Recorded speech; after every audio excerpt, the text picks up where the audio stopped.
السلام علیکم دوستو، آج ہم سنیں گے ایک عظیم مسلمان کی سچی کہانی جنہیں دنیا سیف اللہ یعنی اللہ کی تلوار کے نام سے جانتی ہے۔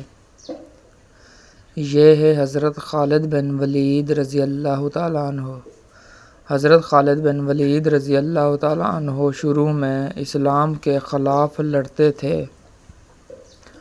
غزوہ احد میں مسلمانوں کو مشکل میں ڈالنے والے لشکر کی قیادت بھی انہوں نے کی تھی، لیکن اللہ تعالیٰ نے ان کے دل میں ہدایت ڈال دی۔ ایک دن انہوں نے سوچا، آخر محمد صلی اللہ علیہ وآلہ وسلم جھوٹے نہیں ہو سکتے۔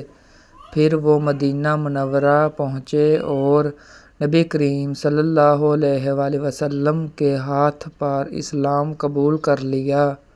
اسلام لانے کے بعد حضرت خالد بن ولید رضی اللہ تعالیٰ عنہ پوری طاقت کے ساتھ اسلام کی خدمت میں لگ گئے۔ وہ بہت بہادر، ذہین اور بہترین سپہ سالار تھے۔ ایک جنگ میں مسلمانوں کی تعداد بہت کم تھی، جبکہ دشمن ہزاروں میں تھا۔ سب لوگ پریشان تھے، مگر حضرت خالد بن ولید رضی اللہ تعالیٰ عنہ نے ہمت نہیں ہاری۔ انہوں نے ایسا زبردست منصوبہ بنایا کہ دشمن خوف زدہ ہو گیا اور مسلمان کامیاب ہو گئے۔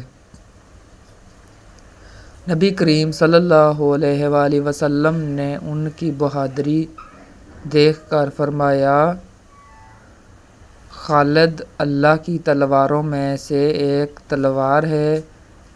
دوستو، حضرت خالد بن ولید رضی اللہ تعالیٰ عنہ نے اپنی زندگی میں بے شمار جنگیں لڑیں، لیکن کبھی شکست نہیں کھائی۔ سب سے حیران کن بات یہ ہے کہ اتنی جنگوں کے باوجود وہ شہید نہ ہو سکے۔ اپنی وفات کے وقت انہوں نے کہا، میرے جسم کا کوئی حصہ ایسا نہیں جہاں تلوار یا نیزے کا زخم نہ ہو، مگر پھر بھی میں بستر پر مر رہا ہوں۔ یہ سن کر لوگ رونے لگے۔ اس کہانی سے ہمیں یہ سبق ملتا ہے، سچا انسان بدل سکتا ہے۔ اسلام انسان کو عظیم بنا دیتا ہے۔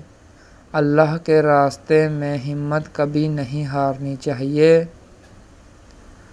اگر آپ کو یہ اسلامی کہانی پسند آئی تو ویڈیو کو لائک کریں، شیئر کریں اور اسلامی معلومات کے لیے سہیل لرننگ ہب چینل کو سبسکرائب کریں۔